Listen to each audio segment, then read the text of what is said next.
Alright, today is vlog 242. I'm headed south on Pacific Coast Highway, exiting Malibu, heading down to El Segundo to the Automobile Driving Museum. Yes, to check out more cool cars at this world-class, awesome museum. Today we're going to be looking at cars from 1910 to 1920. So, you know, some old school stuff.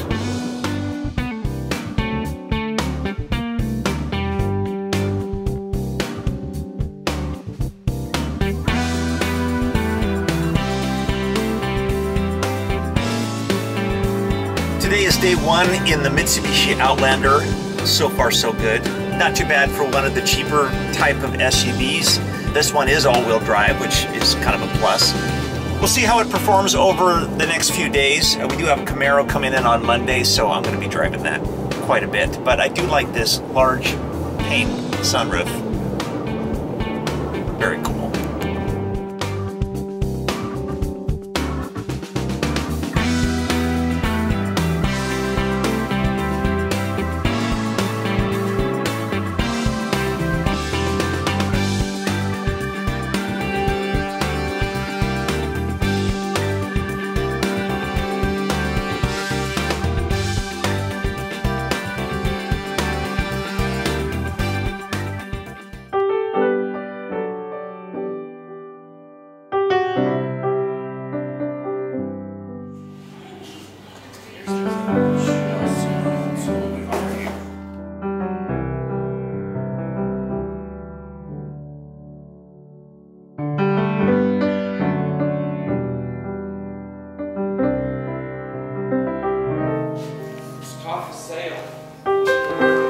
Area 51. Packard, baby. Clear out a bunch of these 50 cars and turn those to buy 70s cars.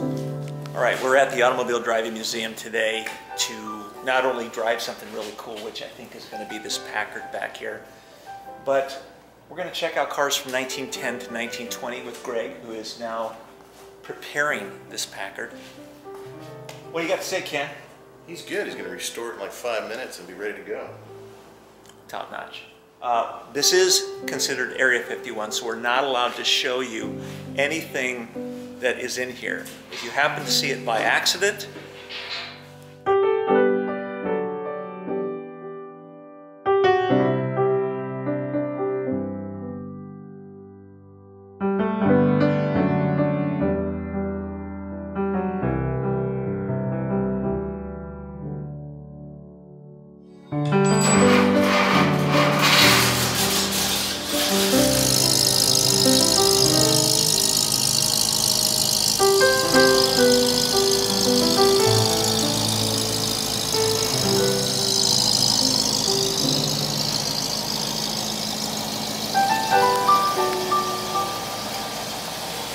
take a spin first.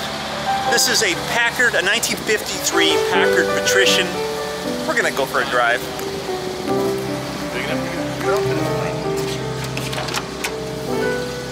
Oh, yeah, like it. This is incredible.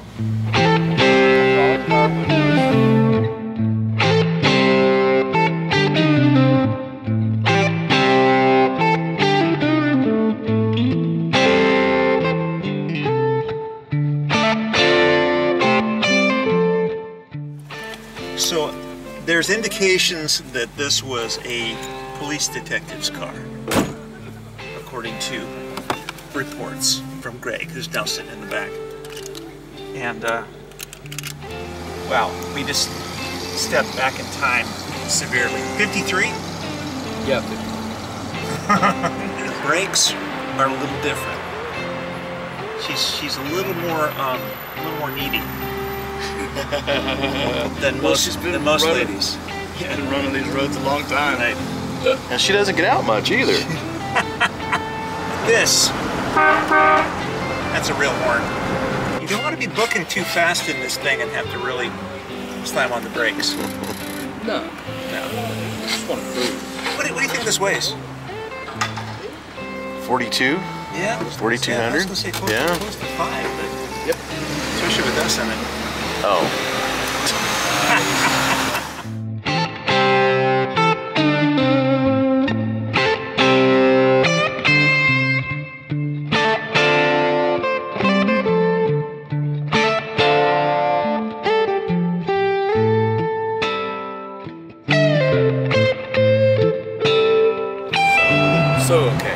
enough room? Plenty of room. Got footrest. And a nice velvet rope handle.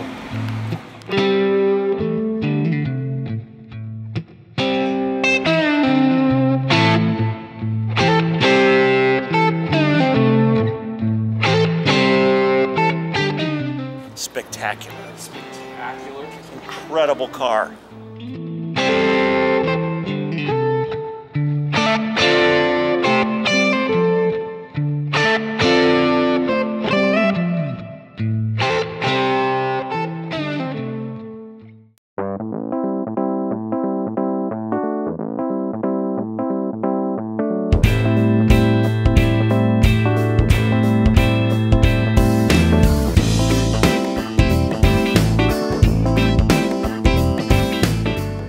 We're going to talk about the 1910 to the 1920 era in cars.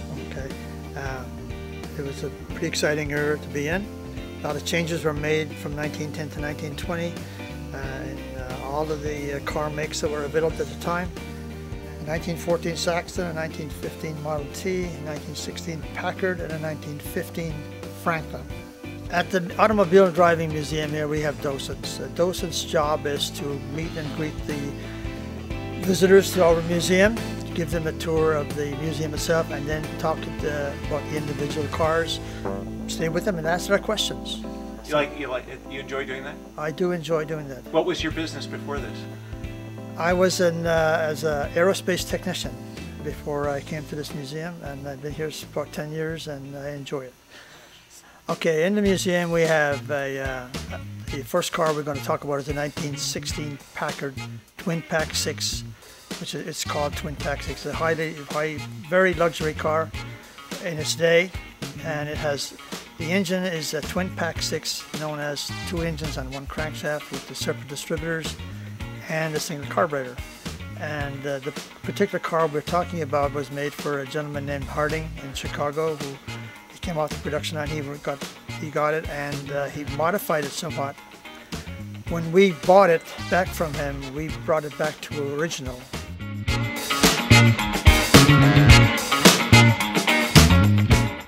There are about 3 known 1916 Packards that we know of. Wow. 2 of them are running. The third one is in restoration, which is going to cost about $250,000. The second car in our museum that's in that era is a 1915 Ford Model T, also known as Tin Lizzie. It's a 1915. It's the last of the brass radiator era in the Ford system. It is also the beginning when Ford said that you can have any Model T in any color if it's black. That's when it started in 1915. Before 1915, you could have different colors in your car. You could have green, blue, gray, and red. Black paint seems to last longer and keep its luster longer, and we think it dried faster. The first car to have the lights electrified. The third car we have in the museum is kind of a unique car. It's a 1915 Franklin. Franklin was a very, very unique car to the fact that it has an air-cooled engine. Okay. That air-cooled engine also has a valve and head, which is one of the first. And it's about 28 horsepower, something like that, 198 cubic inches. And the car is running, the hood has to be sealed. The way air can be drawn through the engine and then cooled. It has a big squirrel cage fan at the rear end of the crankshaft that drags the air in. The last car we have in the museum that's in that area is a 1914 Saxton. Saxton was made from about 1910 until 1922. It's an little 4-cylinder, runabout, 2-speed, 2-passenger. It's $395 to buy it, 1914. It has a 4-cylinder engine, and the transmission in this car is in the rear end itself. It's not up behind the engine. It's a drive shaft running from the engine to the rear end, and that's where the transmission is at in the rear end. One thing unique about the Saxton was it was one of the first cars to come all the ways across the United States on the Lincoln Highway. It was one of the very first. All right, really good time at the Automobile Driving Museum. We actually paid for our SEMA car, which is in the back. And now we got a meeting with a sponsor. We're going to take Ken's 57 Chevy. Good stuff a cometh.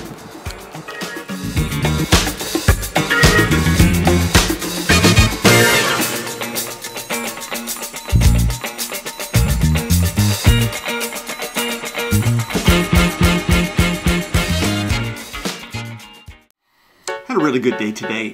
It's always fun to go down to the Automobile Driving Museum because you're always discovering something new. Isn't Maurice cool? The guy just knows. He actually told me he didn't know that much about 1910 to 1920, and he just belted the stuff out. I want to work with people that you love working with, people that make you your better self, and that's really important. A bit of a challenge today, and that was this camera. This is the Sony CyberShot. I've been using this for a while. You guys may remember when I bought this camera. It wasn't that long ago, but I have been jamming on it and been shooting every single day. It's a great camera, except now it's dead. You know, it won't open up, it won't do anything. For the most part, I treat it pretty well. Sonys have always been really good. I may have to go and get a new camera, and if that's the case, then I'll be using this big camera, and I have a smaller one over here that I'll use. And even though it has died, I'm still grateful for it. It's been a really great camera. I do recommend it. But you know, anything that has moving parts, little motors and stuff, eventually they're going to die, especially if you drop them and do things like that. It's probably time to get a new camera. Kathy's meatball is looking really good. I'm going to show you guys that tomorrow. Making really great progress. Lots of other stuff going on. Tomorrow's a brand new day. That means cool cars and lots of other stuff. We will see you then.